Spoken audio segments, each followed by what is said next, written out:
And now it's a great honor to welcome to the program an actress who has charmed our hearts and won them over and over again. On the Dick Van Dyke Show is Sally Rogers, one of the world's greatest comedians and entertainers, Rosemarie. Rosemarie, how are you? I'm fine after that introduction. Oh, thank you very much, and it's a true honor to have you here on the program. It's an honor to be on it. I wish you the best of luck with it. Oh, thank you. And now, you grew up in New York City, and your That's mother right. used to take you to many vaudeville shows when you were very young. That's right. About how old were you? About 3 or 4. And wasn't it from these shows that you learned how to sing and entertain, and your neighbors entered you? My mother used to take me to see all the shows, and I used to come home and entertain everybody with what I saw. And wasn't it your neighbors who entered you into your first talent contest? That's right. And That's right. They entered me in an amateur contest, and I won. Well, 3 years old, I'm sounding like Sophie Tucker. You can't miss. And so, now wasn't it soon after you won the talent contest that you made your first appearance on the Atlantic City nightclub circuit with That's right. Evelyn Nesbit, right? The girl in the red velvet swing? That's right.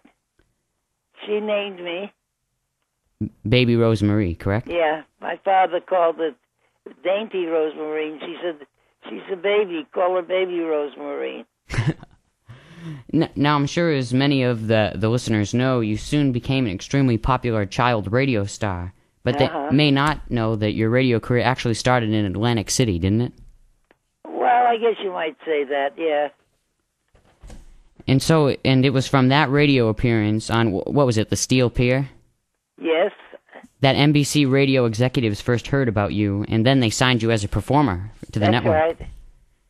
And so, I guess you didn't just appear on already established shows in NBC, you were actually given your own show. Yeah, I had my own show on Sunday mornings at 12:15. And so what do you remember from that time in your life? Do you remember anything?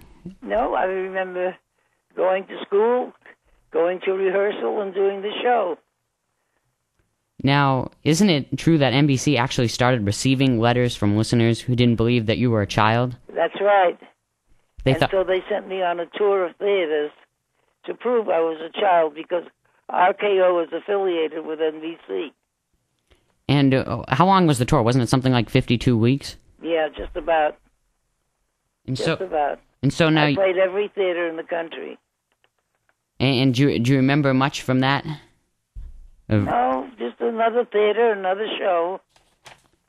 And now you starred in several of the earliest talking films out there, I understand. And so what was the first film that you appeared in?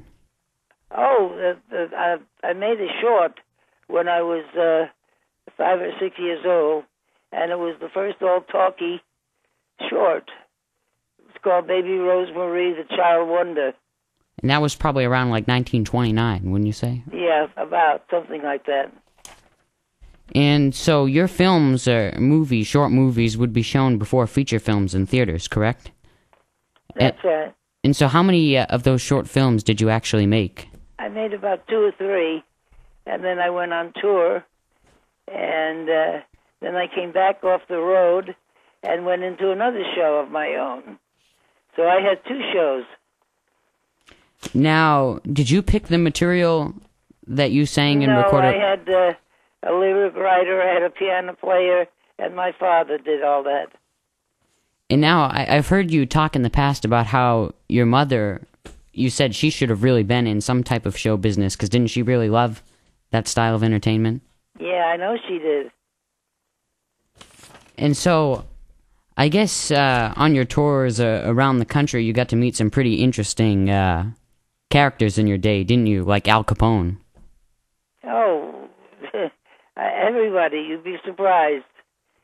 Al Capone, most of the mob, all the big stars that were on tour, I worked with them. So I worked with a lot of people. I think I'm the only one left. Everybody else is dead. And you actually ate dinner at Al Capone's house, didn't you? Yeah.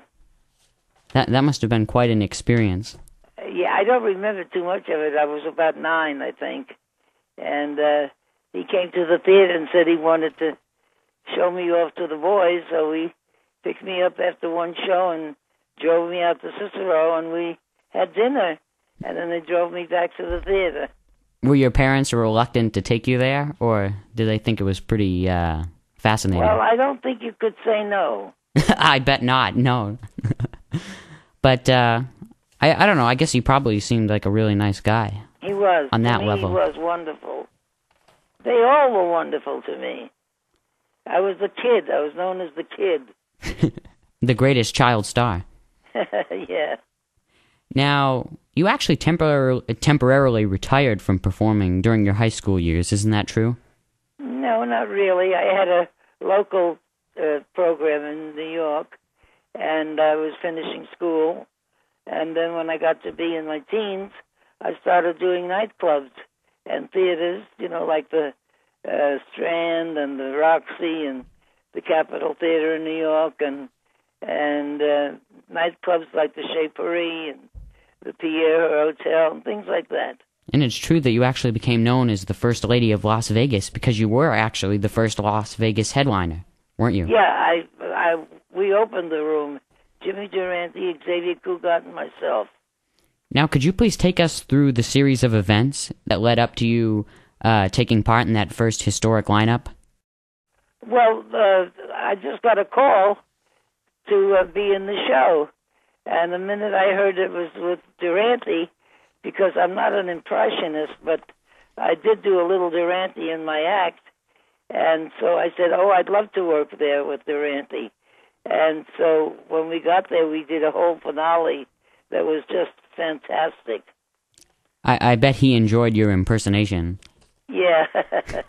I bet it was wonderful. It was pretty good. Yeah, did you sing some of his songs? Oh, sure. And I wonder, do you have any other particular stories that you would like to share with us about your time in Las Vegas? Well, of course, there was nothing but sand.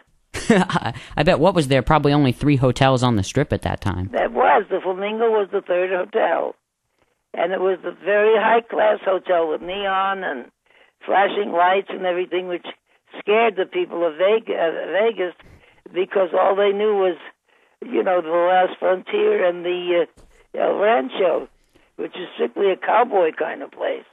And sure, and wasn't the Flamingo, it wasn't even a hotel in the sense that it didn't have rooms. Didn't you have to stay at the other hotel? Yeah. And it was a phenomenal thing for them. And so what was, I'm sure you worked very closely with Bugsy Siegel since you worked for him. I worked for him, that was it. What was he like to work with? He was wonderful. I tell you, they were all wonderful to me. I was always the kid. Now, and he was very, very nice. I remember hearing you tell a story on some interview about how when you got your first paycheck, there was a discrepancy of about, what was it, $11? $11. And yeah, well, you see, we were supposed to leave tonight, but it was raining, and there was only one plane to Vegas at that time. So you couldn't get out of here to go to Vegas. There was no way to get there. So we left the following morning, and everybody was on that plane. And we did the show, and I got my check, and there was $11 missing. And the man came around to hand out checks, and I didn't know who he was. I just said, there's $11 missing. And I said, if you need $11, I'll give it to you, but don't take it out of my salary. And he says, let me find out about this. And everybody was scared. They were so scared because I talked up to him. Yeah. And he came back and he said, we laid out $11 for your room that you didn't take the night before. We had to guarantee your room. And because the Flamingo had no rooms yet. And so did he offer that money did he offer you the money back? Oh, sure. Oh, sure. And so what year did you leave Vegas? 1946. And so is that around the time when you started performing as a comedian more than a singer, or had you? No, I've been doing comedy quite a long time.